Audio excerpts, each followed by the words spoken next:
Okay.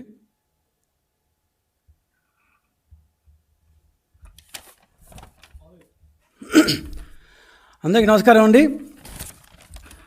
5 సంవత్సరాల తర్వాత ఎట్టకేలకు విధి లేక దిక్కు లేక బొత్సగారు వైకాపా గవర్నమెంటు డిఎస్సి నోటిఫికేషన్ ఇచ్చింది. 5 సంవత్సరాల తర్వాత, అత్యంత సుదీర్ఘమైన నిరీక్షణ తర్వాత 5 సంవత్సరాలుగా డిఎస్సి ఎందుకు పెట్టలేదు, ఎందుకు వాయిదా వేస్తూ వచ్చారు?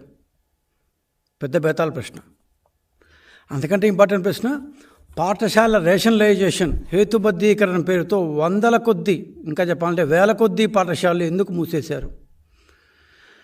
లక్షల కొద్దీ విద్యార్థులు ప్రభుత్వ పాఠశాల నుంచి గత 3-4 సంవత్సరాలుగా వెళ్ళిపోతుంటే, ప్రైవేట్ పాఠశాలలో చేరుతుంటే జగన్మోహన్ రెడ్డి గారు కానీ, ఈ ప్రభుత్వం కానీ, ఈ విద్యాశాఖ కానీ ఎందుకు పట్టించుకోలేదు? నిశ్శబ్దంగా ఎందుకు ఉండిపోయింది? దీని వెనకాల రహస్యం ఏంటి అసలు? ఎందుకు వీళ్ళెవరు పట్టించుకోలేదు? టీచర్లని తగ్గిస్తూ వచ్చారు, పాఠశాల విలీనం చేస్తూ రేషనలైజేషన్ పేరుతో ఎక్కడికక్కడ టీచర్లను సర్దుబాటు చేశారు, కొత్త టీచర్లు రిక్రూట్ చేయలేదు, విద్యార్థులు వెళ్ళిపోతున్నారు, స్కూళ్ళను మూసేశారు. విద్యాశాఖలో ఇంత జరుగుతుంటే బ్రహ్మాండంగా జరిగిపోయింది, అసలు చాలా సూపర్గా ఉంది అని చెప్పి గవర్నర్ గారు అసెంబ్లీలో మొన్న ఇది పాఠశాల దీనికి స్వర్ణయుగం అనే పేరుతో మాట్లాడారు. సరే, గవర్నర్ గారు గవర్నమెంట్ ఇచ్చిందని చెబుతారు అనుకోండి, కానీ జగన్మోహన్ రెడ్డి గారు మీ రాష్ట్రంలో, మన రాష్ట్రంలో మీ యొక్క విద్యా విధానం మీరు చెప్పేంత అందంగా లేదు సార్, గ్యారంటీగా లేదు. ఎందుకు లేదు అంటే, ఈ రోజున ఏపీ పాఠశాలలో విద్యార్థులు తగ్గిపోతున్నారు. ప్రతి సంవత్సరం గత 2-3 సంవత్సరాలుగా ప్రతి సంవత్సరం తగ్గిపోతూ వస్తున్నారు. 100-200 కాదండి, 4.5 లక్షల మంది విద్యార్థులు ఈరోజు ప్రభుత్వ పాఠశాల నుంచి వెళ్ళిపోయారు. మీ విద్యాశాఖ అసలు తెలుసా? అసలు ఇట్లా ఒక జరుగుతుందని మీ విద్యాశాఖ సెక్రటరీలకు కానీ, మీ ఇప్పుడు వచ్చిన కొత్త దాన్ని ప్రిన్సిపల్ సెక్రటరీకో, ఇంతకుముందున్న ఆయనకో వీళ్ళకి అసలు తెలుసా? పోనీ మీ విద్యాశాఖ మంత్రి గారన్నా మీకు ఈ విషయం ఎప్పుడైనా చెప్పారా సార్? 5 లక్షల మంది దాకా విద్యార్థులు ప్రభుత్వ పాఠశాల నుంచి గత 2-3 ఏళ్లలో వెళ్ళిపోయారు, ప్రైవేట్ పాఠశాలలో చేరిపోయారు, లేకపోతే కొంతమంది విద్యకు దూరం అయిపోయారు. మొత్తం మీద వెళ్ళిపోవడం అయితే వాస్తవం. ఇది మీ యొక్క లెక్కలే, మేము చెప్పిన లెక్కలు కాదు ఇవి. లేదా మీ విద్యాశాఖ వాళ్ళు కూడా ఐబీ విద్యా విధానం బాగుంటుందా, లేకపోతే బైజూస్ కంటెంట్ బాగుంటుందా అంటూ కలిసి రీసెర్చ్ చేసుకుంటున్నారా? గత 5 ఏళ్ళుగా మీరు విద్యా విధానంలో ఈ రాష్ట్రంలో చేసే అన్ని ఎక్స్పెరిమెంట్లు, దాని అవుట్కమ్ ఏంటంటే, ఈరోజు విద్యార్థులు, చిన్న పిల్లలు 1వ క్లాస్, 2వ క్లాస్, 3వ క్లాస్, 4వ క్లాస్ వాళ్ళు గవర్నమెంట్ స్కూల్లో గత నెక్స్ట్ 10 ఏళ్లలో చదువుతారు అని అనుకున్న వాళ్ళు ప్రైవేట్ స్కూళ్ళలో చేరిపోతున్నారు. 1-2 కాదండి, 5 లక్షల మంది గత 3 సంవత్సరాల్లో చేరిపోయారు. మీరు చెప్తున్న ఘనమైన విద్యా విధానానికి విరుద్ధంగా గత 3 సంవత్సరాలుగా జరుగుతోంది. ఏపీ పాఠశాల లెక్కల ప్రకారమే 2021-22 నాటికి దాదాపు 43 లక్షల మంది గవర్నమెంట్ స్కూల్లో చదువుతున్నారు. అంతకుముందు 39 లక్షలు ఆ ప్రాంతం ఉండేవాళ్ళు, 39 లక్షల దాకా ఉండేవాళ్ళు. కోవిడ్ వచ్చిన తర్వాత గవర్నమెంట్ స్కూల్లో చాలా ఎక్కువయ్యారు, వాస్తవమే. దాదాపు 43 నుంచి 44 దాకా అటు ఇటుగా ఉన్నారు.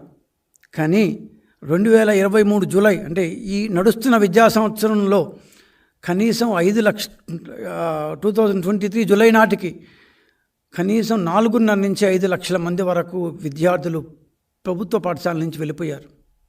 ఇంత పెద్ద ఎత్తున విద్యార్థులు మైగ్రేషన్ వలసపోతుంటే ప్రైవేట్ స్కూళ్ళకి, మీరేమో విద్యా విధానం బ్రహ్మాండంగా ఉంది, నాడు నేడని అదని ఇదని మీరు చెప్తుంటారు. ఒక్క మాట కూడా దీంట్లో నిజం కాదు. 5 లక్షల మంది పోయిన విషయం వాస్తవం. దీన్ని మేము ప్రూవ్ చేయడానికి రెడీగా ఉన్నాం. మీరే చెప్పారు, మీ యొక్క వెబ్సైట్లో ఉన్నాయి, మేమెందుకు కొత్తగా దాన్ని ప్రూవ్ చేసేది. 2021-22 విద్యా సంవత్సరంలో సుమారు 43 లక్షల మంది విద్యార్థులు ప్రభుత్వ స్కూల్లో చదువుతుంటే, ప్రస్తుతం అంటే ఈ విద్యా సంవత్సరానికి 37,80,000 మంది మాత్రమే చదువుతున్నారు.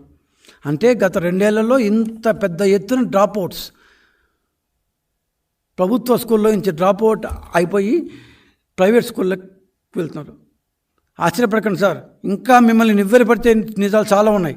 1, 2 కాదు. మీ విద్యా విధానం ఎంత అపసవ్యంగా, ఎంత ఎంత లోపభూయిష్టంగా ఈ 3 సంవత్సరాల పాటు నడిచిందంటే ఏ స్కూల్ ఎక్కడుందో మీకు తెలియదు. గత 50 సంవత్సరాల్లో పల్లెల్లోకి స్కూలు, వాళ్ళ ఇంటి దగ్గర స్కూలు అనే విధానం ద్వారా పలు ప్రభుత్వాలు, సక్సెసివ్ గవర్నమెంట్లు పిల్లాడి పాప ఇంటి దగ్గర స్కూల్ పెడితే మీరు పెత్తందారి ప్రభుత్వంలాగా స్కూల్ని దూరంగా మేమున్న చోటుకే మీరు రావాలి ఏంటో చిన్నపిల్లకాయల్ని మీ ఇంటి దగ్గరికి తెచ్చుకున్నారు, మీ స్కూళ్ళ దగ్గరికి తెచ్చుకున్నారు, ఒక 5-6 కిలోమీటర్లు. ఇదే పెత్తందారి వ్యవస్థ అంటే. మీరేదో మమ్మల్ని అంటారు వేరేగా. సార్ జగన్మోహన్ రెడ్డి గారు ఈ ఏడాది ప్రభుత్వ స్కూళ్ళల్లో 1వ క్లాస్ చేరిన ఫస్ట్ టైం విద్యార్థులు 4,65,000 మంది, 4,65,000 మంది మొట్టమొదటిసారిగా 1వ క్లాస్ మీ ప్రభుత్వ స్కూల్లో జాయిన్ అయ్యారు. కానీ అదే సమయంలో ప్రైవేట్ విద్యా సంస్థల్లో 1వ తరగతి చదువుకున్న వాళ్ళ సంఖ్య కూడా 4 లక్షలకి చేరిపోయింది సార్. అంటే మీకు వాళ్ళకి సగం మంది, మీ దాదాపు 55% మీ దగ్గర చేరితే 45% వాళ్ళ దగ్గర చేరినారు.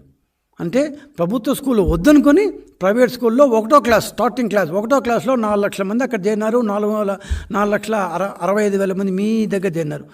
మొత్తం ప్రభుత్వ పాఠశాలలో మొత్తం ప్రైవేట్ పాఠశాలలో గత సంవత్సరం వరకు 29 లక్షలు ఉండగా ఈ సంవత్సరం కనీసం 34 లక్షల మంది, అంటే 5 లక్షల మంది ప్రైవేట్ పాఠశాలలో ఎక్కువయ్యారు. మీరేమో మేము స్కూళ్ళని మహాద్భుతంగా మార్చేసామంటారు, నాడు నేడన్నారు, కాంట్రాక్ట్లు ఇచ్చేసామన్నారు, మొదటి ఫేజ్లో 15,000 స్కూలు కార్పొరేట్ స్కూళ్ళ కంటే అందంగా మార్చేసామన్నారు, 50,000 కోట్లు ఖర్చు పెట్టేశాము, స్కూళ్ళను సమూలంగా మార్చేసామన్నారు. మరి విద్యార్థులు కూడా అలాగే సమూలంగా మిమ్మల్ని వదిలి వెళ్ళిపోతున్నారు. కనీసం ఒక్క టీచర్ రిక్రూట్మెంట్ అయినా మీరు పెట్టలేదు. ఎందుకు పెట్టలేదు సార్? స్కూళ్ళల్లో ఖాళీలు లేవా? 2018లో మీరు అన్నమాట ఒకసారి గుర్తెచ్చుకోండి. 23,000 ఖాళీలు ఉన్నాయి అంటూ ఆ రోజు మీరే చాలా ఘనంగా వ్రాక్కొచ్చారు. మేము వెళ్తూ కూడా ఒక డిఎస్సి పెట్టడం జరిగింది. మీరు మాత్రం అన్ని ఖాళీలు ఉన్నాయి ఆ రోజు చెప్పిన మీరు పార్లమెంట్లో సెంట్రల్ గవర్నమెంట్ ఏమో మన రాష్ట్రంలో 36,000 ఖాళీలు ఉన్నాయని చెప్తుంది. నిన్న బొత్స గారేమో అన్ని ఖాళీలు లేవు, కేవలం 6,000 ఖాళీలు మాత్రమే ఉన్నాయని చెప్తుంది. టీచర్లని ఈ విధంగా ఎందుకు తగ్గిస్తున్నారు? తగ్గించడానికి కారణం ఏమిటి? రహస్యం నన్ను చెప్పమంటారా? ఖచ్చితంగా చెప్తాను సార్. మీరు వరల్డ్ బ్యాంక్తో ఒక ఒప్పందం కూర్చుకున్నారు సార్. 2021లో సాల్ట్, SALT, ఉప్పు యాక్రోనిమ్ సాల్ట్ అనే పేరుతో supporting Andhra's learning transformation salt అనే ఒక ఒప్పందం కూర్చుకున్నారు సార్. దాదాపు 8,500 ప్రాజెక్ట్ కాస్ట్ మొత్తం అయితే దాంట్లో వరల్డ్ బ్యాంకు కనీసం 2,200 నుంచి 2,500 కోట్లు భరించేట్టుగా ఈ ఒప్పందం ఉంది. అంటే 2,500 కోట్ల రూపాయలు వరల్డ్ బ్యాంక్ నుంచి ఈ సాల్ట్ అనే ఒక సపోర్టింగ్ ఆంధ్రాస్ లెర్నింగ్ ఈ ట్రాన్స్ఫర్మేషన్ కోసం మీరు 2,500 కోట్ల రూపాయలు వరల్డ్ బ్యాంక్ నుంచి అప్పు తీసుకున్నారు. సరే, మీకు అప్పు తీసుకోవడం మామూలే, సెంట్రల్ గవర్నమెంట్ మీకు ప్రతి నెల చాలా ఉదారంగా ఇచ్చేస్తుంటుంది. ఆ విషయం పక్కన పెడితే వరల్డ్ బ్యాంక్ ఏ కండిషన్ లేకుండా అప్పు ఇవ్వదు కదా. సో మీరు బయట పెట్టండి, మేము బయట పెడుతుంది ఏంటంటే వరల్డ్ బ్యాంక్ మీకు ఇచ్చిన కండిషన్ ఏంటంటే మానవ వనరులను తగ్గించాలి, అంటే హ్యూమన్ రిసోర్సెస్ కాస్ట్ని తగ్గించాలి అంటూ కండిషన్ పెట్టింది. అవునా అండి? ఇప్పటికైనా కనీసం వెళ్ళిపోయే ముందు ఇంకుండేది మీరు 60 డేసే, కనీసం వెళ్ళిపోయే ముందన్న ఒక దాని వాస్తవం ఈ రాష్ట్ర ప్రజలకు చెప్పేసిపోండి. అంటే మానవ వనరులు అంటే ఎవరిక్కడ? టీచర్ల సంఖ్యను తగ్గిస్తే ఈ లోన్ ఇస్తాము అన్న ఒక నిబంధన ఉందా లేదా? ఉంది. ఆ యొక్క ఒప్పందంలో భాగంగానే మీరు టీచర్ల సంఖ్య తగ్గించడానికి స్కూళ్ళను రేషనలైజేషన్ అంటూ స్టార్ట్ చేశారు. అసలు ఈ ప్రపంచ బ్యాంక్ లోన్ ఏంటి అంటే 2021లో 5 ఏళ్ల కాలానికి గాను విద్యారంగ అభివృద్ధి అంటూ తీసుకున్న $250 మిలియన్ ప్రపంచ బ్యాంక్ లోన్. మన కరెన్సీలో చెప్పాలంటే ఈరోజు కనీసం 2,075 కోట్లు. ఇది ఇంకో 200 to 300 కోట్స్ ఎక్కువ కూడా అవ్వచ్చు అనే ఒక కండిషన్ కూడా పెట్టుకున్నారు. మొత్తం ప్రాజెక్ట్ కాస్ట్, ఈ ప్రాజెక్ట్ కాస్ట్ అంతా ఏం చేశారో మాకైతే తెలియదు, కానీ వరల్డ్ బ్యాంక్ దీంట్లో ఉన్న మొత్తం ప్రాజెక్ట్ కాస్ట్ అండి ఇది వరల్డ్ బ్యాంక్కి సంబంధించిన వరల్డ్ బ్యాంక్ వెబ్సైట్లో మాకు లభించిన ఈ ఒప్పందం. మొత్తం ప్రాజెక్ట్ కాస్టు $1020 మిలియన్లు, అంటే $1020 మిలియన్ అంటే ఈరోజు ఉన్న డాలర్ లెక్క ప్రకారం మన కరెన్సీలో 8,467 కోట్లు, అంటే 8,500 crores అనుకోండి. సో 8,500 crores ఒప్పందానికి గాను వరల్డ్ బ్యాంకు 2,500 కోట్ల వరకు భరిస్తుంది. అంటే మిగిలిన 6,000 కోట్లు రాష్ట్రం భరిస్తుంది, 2,500 కోట్ల రూపాయలు వరల్డ్ బ్యాంక్ భరిస్తుంది. ఈ వరల్డ్ బ్యాంకు అప్పు కోసం మనం చేయాల్సిన కండిషన్లో ఒక కండిషన్ ఏమంటే మానవ వనరులు తగ్గించడం, అంటే టీచర్లను తగ్గించడం, స్కూళ్లను రేషనలైజ్ చేయడం, అంటే మీ భాషలో చెప్పాలంటే చాలా అందంగా హేతుబద్ధీకరణ అంటూ పెట్టారు. సో ఈ లోనులో ఉన్న ఈ అప్పులో ఉన్న మెలిక కోసం మీరు టీచర్ల సంఖ్యను తగ్గిస్తూ దాన్ని రేషనలైజేషన్ అంటూ పాఠశాలలను విలీనం చేస్తూ దాదాపు మూసేసే స్థాయికి తీసుకొచ్చి చాలా వరకు మూసేశారు కూడా. సో మీ మంత్రి, పాఠశాల విద్యార్థి సెక్రటరీ, అప్పట్లో ఉన్న సెక్రటరీ, కొత్తగా వచ్చిన సెక్రటరీలు ఏం చెప్పారో మాకైతే తెలియదు, కానీ ప్రభుత్వ పాఠశాల నుంచి పొలోమని విద్యార్థులు వెళ్ళిపోవడం మాత్రం వాస్తవం. ఓకే, స్థూలంగా మీరేదో విద్యా విధానం సంస్కరించేస్తున్నామని అనుకొని ప్రైవేట్ పాఠశాలలో పెట్టిన లోపభూయిష్ట విధానాలు ఏంటి అంటే విద్యార్థులు తగ్గిపోయారు. ఎందుకు తగ్గిపోయారంటే 3వ తరగతి నుంచి సబ్జెక్టు టీచర్లతో మాత్రమే బోధన చేయిస్తామంటూ హేతుబద్ధీకరణ పేరుతో పాఠశాలను చరిత్ర పుటల్లోకి పంపించేశారు. థర్డ్ క్లాస్ నుంచి డైరెక్ట్గా ఏ సబ్జెక్ట్కి, ఇప్పుడు సోషల్ స్టడీస్ అయితే సోషల్ స్టడీస్ టీచరే చెప్పాలి, మ్యాథ్స్ అయితే మ్యాథ్స్ టీచరే చెప్పాలి, ఇంగ్లీష్ అయితే ఇంగ్లీష్ చదువుకున్న ఇంగ్లీష్ టీచర్ మాత్రమే చెప్తుంది అంటూ హేతుబద్ధీకరణ అని చెప్తూ 3వ క్లాస్ నుంచి హై స్కూల్ 10వ క్లాస్ వరకు ఒకటిగా చేసి ఆ స్కూళ్ళని అప్పుడు ఉన్న ప్రాథమిక పాఠశాల నుంచి కట్ చేసి దూరంగా 3-4 కిలోమీటర్ల దూరంలో పెట్టారు. అంటే ఒక ఊరికి 2-3 ఉన్న ప్రాథమిక పాఠశాలలోంచి 3వ తరగతి నుంచి 3, 4, 5 తరగతులను తీసేసి సెకండరీ స్కూల్, హై స్కూల్లో కలిపేసి పెద్ద స్కూల్ చేశారు. కానీ పెద్ద స్కూల్ ప్రతి ఊర్లో పెట్టలేరు కదా, ఊర్లకు దూరంగా ఉంటాయి కదా. సో గ్రామాల నుంచి, దళిత వాడల నుంచి, SC/ST కాలనీల నుంచి దూరంగా వెళ్ళిపోయి సెమీ అర్బన్ ప్రాంతాల్లోకి వచ్చేసినాయి. 3, 4, 5 తరగతులను ప్రాథమికోన్నత పాఠశాలలో విలీనం చేయడంతో 1, 2 తరగతుల్లో విద్యార్థులు తగ్గి మూతపడ్డాయి. గత ఏడాది 10 మంది లోపల ఉన్న విద్యార్థులున్న బడుల్లో ఈ ఏడాది ఒక్కరు కూడా చేరలేదు. ఉన్నవారు వేరే పాఠశాలకు వెళ్ళిపోతున్నారు. విద్యార్థులు లేరంటూ రాష్ట్ర వ్యాప్తంగా కొన్ని 100 పాఠశాలను మూసేశారు. విలీనాన్ని, ఈ హేతుబద్ధీకరణ అనేవి ఇది ఇవాళ తగలేశారు. 2021 నుంచి జరుగుతూనే ఉంది. అందరూ చూస్తూనే ఉన్నాం, చెప్తూనే ఉన్నాం. నేను ఊరికే దాని అవుట్కమ్స్ చెప్తున్నాను అంతే. విలీనాన్ని తల్లిదండ్రులతో పాటు మీ పార్టీ ఎమ్మెల్యేలు 70 మంది మీ పార్టీ ఎమ్మెల్యేలు బొత్స గారికి లెటర్ రాసిన మాట వాస్తవం, అవునా కాదా? 70 మంది ఎమ్మెల్యేలు మీ పార్టీ వాళ్ళే రాశారు. కానీ మీరు మీ ఎమ్మెల్యే ఎట్లా పట్టించుకోరన్న విషయం వాళ్ళకి అప్పుడు తెలియదు. ఎన్నికలు వచ్చిన తర్వాత ఒక్కొక్కరిని తీసి పారుస్తుంటే వాళ్ళకి ఇప్పుడు తెలుస్తుంది. కానీ మీ ఎమ్మెల్యేలకి మీరు ఏమాత్రం వాల్యూ ఇస్తారన్న విషయం వాళ్ళకి అప్పుడు తెలియదు. 70 మంది వైకాపా ఎమ్మెల్యేలు లెటర్లు రాస్తే బొత్స గారు ఒక 10-15 స్కూళ్ళను మాత్రం విలీనం తప్పించారంట. మిగిలిన స్కూళ్ళన్నీ అలాగే విలీనం చేశారు. ఈ విలీనం వల్ల ఏం జరిగింది? రాష్ట్ర వ్యాప్తంగా 4,234 పాఠశాలలో ప్రాథమిక పాఠశాల విద్యార్థులను ఉన్నత పాఠశాలలో గత విద్యా సంవత్సరం విలీనం చేశారు. 1, 2, 3, 10, 50, 100 కాదండి, 4,234 ప్రాథమిక పాఠశాలలోని 3, 4, 5 తరగతుల్లో విద్యార్థుల్ని దగ్గరుండి హై స్కూల్కి మార్చేశారు. అంటే 1, 2 క్లాసులు ఈ గ్రామంలో, ఈ కుగ్రామంలో, చిన్న విలేజ్లో, లేకపోతే ఒక దళితవాడలో, SC/ST కాలనీలోనో, మామూలు చిన్న గ్రామాల్లోనో చదివే విద్యార్థులు 3వ క్లాస్కి ఖచ్చితంగా 3-4 కిలోమీటర్ల దూరంలో ఉన్న పెద్ద హై స్కూల్కి పోవాల్సింది. ఎందుకంటే మీ యొక్క విలీనంలో భాగంగా ఈ 3వ క్లాస్ నుంచి 3, 4, 5 తరగతులను హై స్కూల్లోకి విలీనం చేశారు. సో స్కూళ్ళ సంఖ్యను తగ్గించేశారు. 4,234 స్కూళ్లను మీరు విలీనం చేశారు.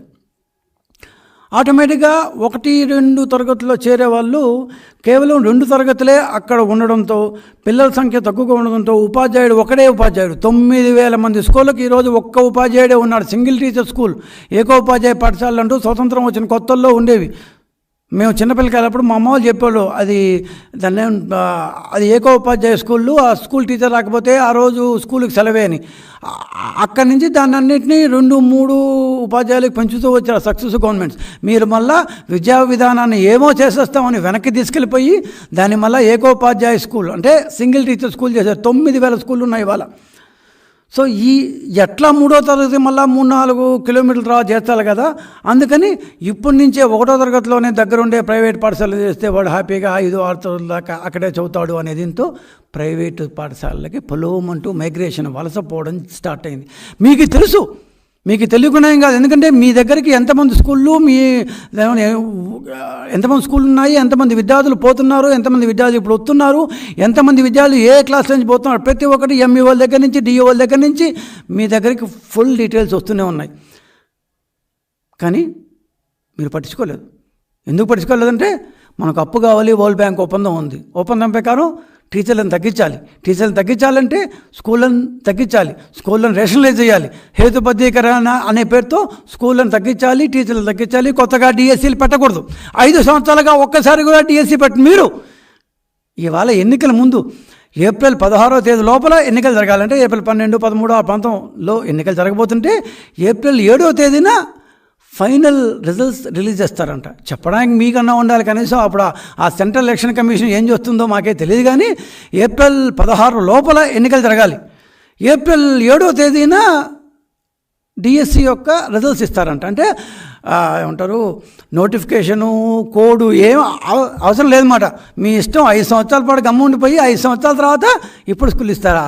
ఇప్పుడు ఈ 6,000 మంది టీచర్లు ఇస్తామని చెప్పి మీరు ఇస్తారా? కనీసం మీకు ఏమంటారు, అంతరాత్మ అనేది ఒకటి ఉండదండి. మన ప్రజాస్వామ్యంలో ఉన్నాము, ఎన్నికలు ఇట్లా ఏమవసరం మీకు అసలు గుర్తే రాదు. పిల్లలు లేరనే కారణంతో ఎన్ని స్కూల్ మూసారు తెలుసా మీరు? జీవో నెంబర్ 117తో ఉపాధ్యాయుని తగ్గించి బడికి దూరం చేశారు. దీంట్లో చేరేవారు లేక 500 వరకు స్కూలు మూతపడ్డాయి. మీ ప్రభుత్వమే నియమించిన బాలకృష్ణన్ కమిషన్ చెప్పిన లెక్కలతో పోలిస్తేనే 27,000 మంది ఉపాధ్యాయులు తగ్గిపోయారు. సింగిల్ టీచర్ స్కూళ్ళు దాదాపు 9,000 ఉన్నాయి.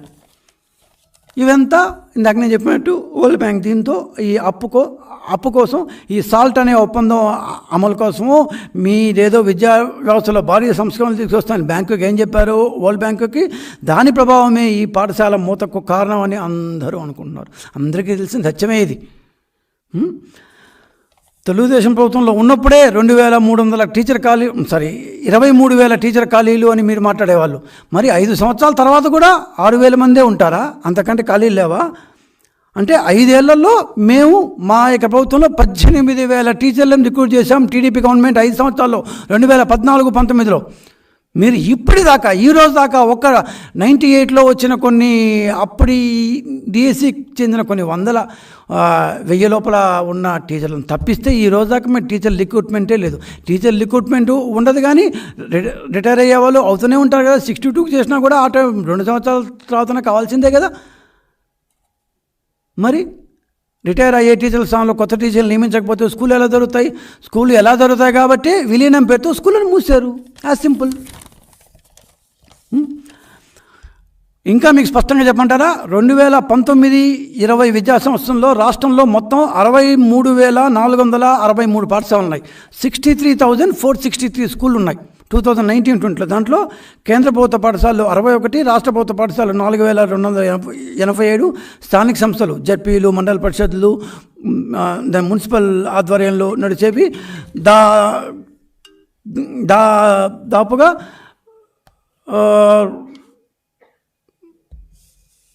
40,708. సో 40,708 స్కూళ్ళు ఏది జడ్పీ, మండల పరిషత్, మున్సిపల్ దీన్ని నడిచేవి. ఇవి కాకుండా ఎయిడెడ్ విద్యా సంస్థలు దాని నుంచి వస్తాం. నెక్స్ట్ 2,220 మొత్తం కలిసి 63,463. దీంట్లో ప్రైవేట్ పాఠశాలలు 16,000.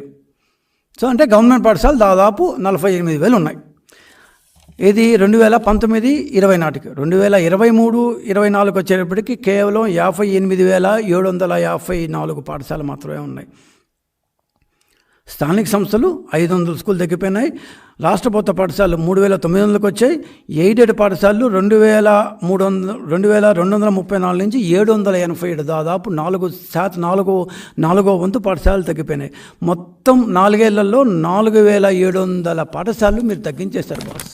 4700 schools have been either merged or rationalized or closed. మొత్తం ఏ పేరైతే ఏమి స్కూల్ మాత్రం 4700 స్కూళ్ళు వెళ్ళిపోయాయి.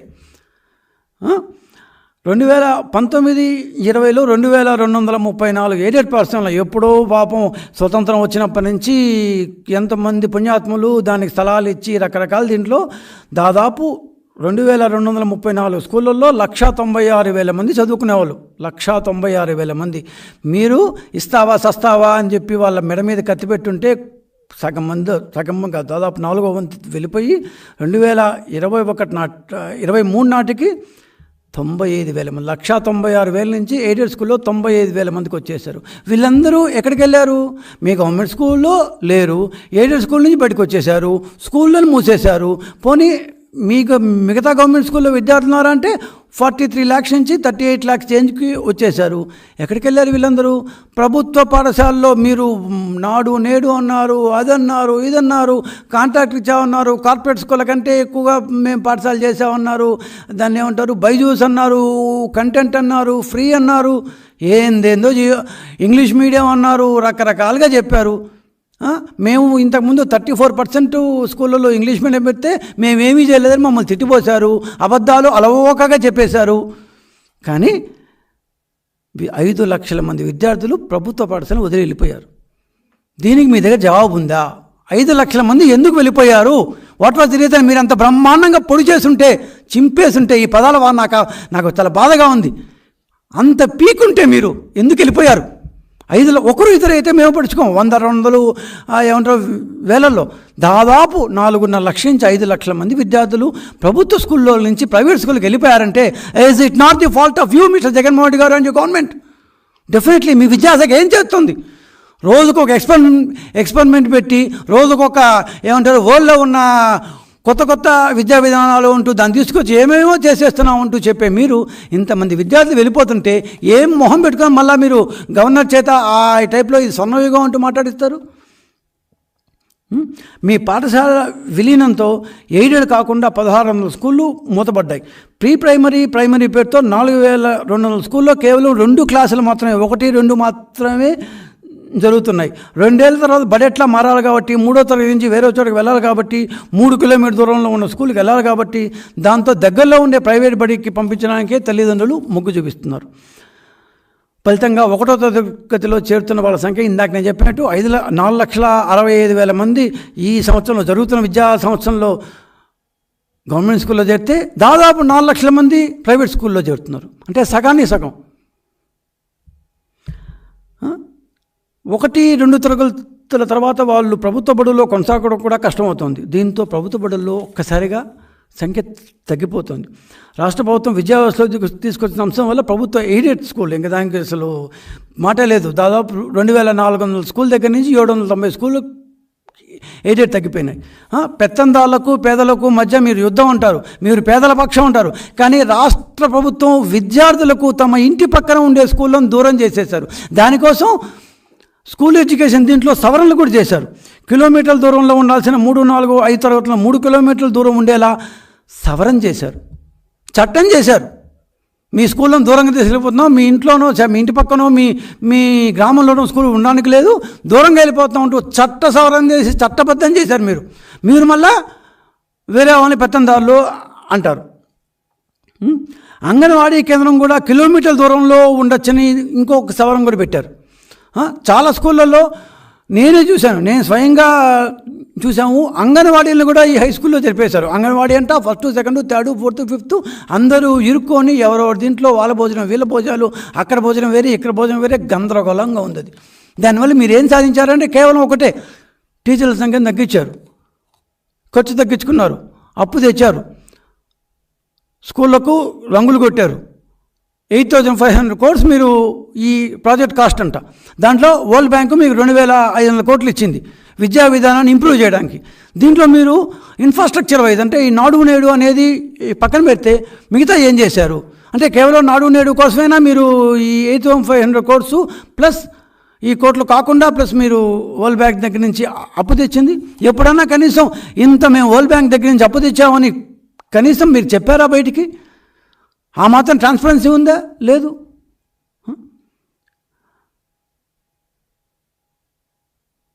అవును, ప్రభుత్వ స్కూళ్ళ విలీనం తర్వాత ప్రైవేట్ స్కూళ్ళు, ముఖ్యంగా బడ్జెట్ స్కూళ్ళు, చిన్న చిన్న కాన్వెంట్లకు మంచి ఊపు వచ్చింది. ఇళ్ళకి సమీపంలో ఉన్న స్కూళ్ళలో చిన్నపిల్లలు చేర్చడానికి తల్లిదండ్రులు ప్రాధాన్యం ఇస్తడంతో చిన్న చిన్న స్కూళ్ళలో అడ్మిషన్లు పెరిగిపోతున్నాయి, గవర్నమెంట్ స్కూల్లో తగ్గిపోతున్నారు. ఈ తగ్గిపోయిన డ్రాప్ అవుట్ అయిన పిల్లలు ఎంతమంది ప్రైవేట్ స్కూల్లో చేరారో, ఎంతమంది విద్యకు పూర్తిగా దూరం అయ్యారో లెక్కలు మన దగ్గర లేవు. ఖచ్చితంగా కొంతమంది అయితే దూరం వింటారు. ఆడపిల్లల్ని, చిన్నపిల్లల్ని 3-4 కిలోమీటర్ దూరం పంపించలేక, రోజు డ్రాప్ చేసే పరిస్థితి లేక కొంతమంది పూర్తిగా డ్రాప్అవుట్ అయిపోయి ఉండొచ్చు. అది కూడా పట్టించుకోలేదు మీరు. సార్, ఈ ఫెయిల్యూర్ స్టోరీలు ఇంతటితో ఆగిపోలేదండి. ఇది కేవలం ఒక పార్శ్వం మాత్రమే. ఇంకో పార్శ్వం అంటే మీ తప్పులను కప్పిపుచ్చుకోవడానికి స్కూళ్ళకు రంగుల దగ్గర నుంచి, నాడు నేడు నుంచి, ఇంగ్లీష్ మీడియం అన్నారు, మధ్యాహ్న పథకంలో ఎవరు భోజన పథకం ఇప్పటిదాకా అసలు పెట్టినట్టు అసలు టీడీపీ, మీకు విషయం చెప్పి ముగిస్తాను. టీడీపీ గవర్నమెంట్లో దేశంలోనే మొట్టమొదటిసారిగా రాష్ట్రంలో స్కూలు విద్యార్థులకు ప్రతిరోజు 5 రోజుల పాటు ఖచ్చితంగా మధ్యాహ్నం భోజనంలో కోడిగుడ్డు ఇవ్వాలని ప్రవేశపెట్టిన మొట్టమొదటి రాష్ట్రం మంది. ఈ భారతదేశంలో హాస్టల్లో విద్యార్థులకు వారానికి 3 సార్ల పాటు నాన్ వెజిటేరియన్ చికెన్ పెట్టాలని తెచ్చిన మొట్టమొదటి రాష్ట్రం మంది. మీరేందో మేము దాన్ని మధ్యాహ్న భోజన పథకాన్ని ఏందో మార్చేసామంటారు. ఆ తర్వాత రాగానే ఇంగ్లీష్ మీడియం అన్నారు, సిబిఎస్ఈగా మొత్తం మార్చేస్తామన్నారు. అప్పుడు సిబిఎస్ఈ గురించి ఏమని చెప్పారు మీకు? ఆ తర్వాత అబ్బాయి సిబిఎస్ఈ బాగాలేదు, బైజూస్ కంటెంట్ మొత్తం ఫ్రీ అన్నారు. ఎట్లా? అతను మనోడే, గ్యారెంటీగా మనోడే, డౌటే లేదు. బైజూస్ రవీంద్రన్ మొత్తం దివాలా తీసి అతన్నే ఇంటి పంపించేస్తారు. మీ ఎండి, మీ ఎవరితో ఒప్పందం కూర్చున్నారో that MD is almost set to go out. Share హోల్డర్లు అందరూ షేర్ హోల్డర్లు అతన్ని బయటికి పంపించేస్తారు. అట్లాంటి కంటెంట్ తెచ్చి మా విద్యార్థుల మీద మీరు రుద్దారు. 10 లక్షల వరకు 9,95,000 ట్యాబుల్ని కొనిచ్చారు. అది ఇంకోటి ఇప్పుడు కొత్తగా వచ్చింది ఐబీ, ఇంటర్నేషనల్ బెకాలరేట్. స్విట్జర్లాండ్లో ఉండే సంస్థ. మరీ ముఖ్యంగా ఈ ఐబీ ఇంటర్నేషనల్ బెకాలరేట్ అనే సంస్థ గురించి వింటుంటే మీరు చెప్తుంటే మేము దాంట్లో పోయి చూస్తే మతిపోతుంది. ప్రపంచంలోనే కేవలం 5,000 పాఠశాలలు, భారతదేశంలో కేవలం 225 పాఠశాలలు, ఆంధ్రప్రదేశ్లో కేవలం 12 పాఠశాలలు మాత్రమే ప్రస్తుతానికి ఉంటున్న ఈ ఇంటర్నేషనల్ బెకాలరేట్ అనే సంస్థకి మీరు స్కూళ్ళు ఆథరైజేషన్ ఇస్తామన్నారు. ఆథరైజేషన్ ఇవ్వాలంటే వాళ్ళ యొక్క దగ్గర నుంచి ఆథరైజేషన్ ఇవ్వాలంటే ఎంత ఖర్చు అవుతుందో తెలుసా మీకు? ఆ విషయాలు చెప్పారా? లేకపోతే కేవలం ఒక 3-4 వర్క్షాపులు పెట్టి వాళ్ళ దగ్గర ట్రైనింగ్ ఇప్పించేసామని చెప్పబోతున్నారా? చాలా పెద్ద సంస్థ సార్ అది, చాలా పెద్ద స్టోరీలు అవి. రెండో భాగంలో కలుసుకుందాం ఖచ్చితంగా అతి త్వరలో. ఈ ఇంటర్నేషనల్ బెకాలరేట్ ఐబీ భాగవతం ఏంటి, మీరు ఏం చేయబోతున్నారు, విద్యార్థుల మీద ఎలా ఇంకొక మోసాన్ని రాష్ట్ర విద్యార్థుల మీద మీరు ఎలా రుద్దాలని ట్రై చేస్తున్నారు, కానీ మీరు రుద్దలేరు. ఎందుకంటే రాబోయే గవర్నమెంట్ మాది, 65 రోజులే ఇంకుండేది, కేవలం 60+ డేస్. ఆ 60+ డేస్ తర్వాత దేవుడి దయ వల్ల విద్యార్థులకి అంతా నెక్స్ట్ గవర్నమెంట్లో మంచిగా జరుగుతుంది. ఇట్లాంటి రోజుకొక ఆలోచనతో విద్యా విధానాన్ని మార్చేసి ప్రభుత్వ పాఠశాలలో నుంచి ఇంతమంది లక్షల మంది విద్యార్థులు ప్రైవేట్ పాఠశాలకి వెళ్ళిపోయే దీన్ని ఖచ్చితంగా మేము అరికడతాము. విద్యా రంగానికి, విద్యాలోకానికి, తల్లిదండ్రులకు పూర్తి స్థాయి హామీ ఇస్తున్నాము. ఇట్లా ఒకరోజు బైజూస్ అని, ఒకరోజు సిబిఎస్ఈ అని, ఒకరోజు ఐబీ అని, ఇంకో రోజు ఇంకోటని, ఇట్లాంటి పిచ్చి ఆలోచనలు, ఏమాత్రం హేతుబద్ధత లేని ఆలోచనలు మేము చేయము. ఖచ్చితంగా దీన్ని పూర్తిగా సంస్కరిస్తాము, ఈ ఆలోచనల్ని అరికడతాము. ప్రపంచవ్యాప్తంగా ఆంధ్రప్రదేశ్లో చదివిన స్టూడెంట్స్ బ్రహ్మాండమైన స్థానాల్లో ఉన్నారు. అంటే మన విద్యా విధానం, మన ఎస్సీఆర్టీ చాలా గొప్పగా ఉంది. వీలైతే దాన్ని ఇంకొద్ది స్ట్రెంగ్తన్ చేయండి, దాన్ని బాగుపరచండి. ఆ పని మేము చేస్తాము. ఇట్లాంటి హేతుబద్ధీకరణ ఏమాత్రం లేని, హేతుబద్ధత ఏమాత్రం లేని ఇది మేము చేయము. ఖచ్చితంగా తల్లిదండ్రులు మా దగ్గర నుంచి చాలా మంచి వార్తలు వింటారు. విద్యారంగాన్ని పూర్తిగా మేము సంస్కరిస్తాము.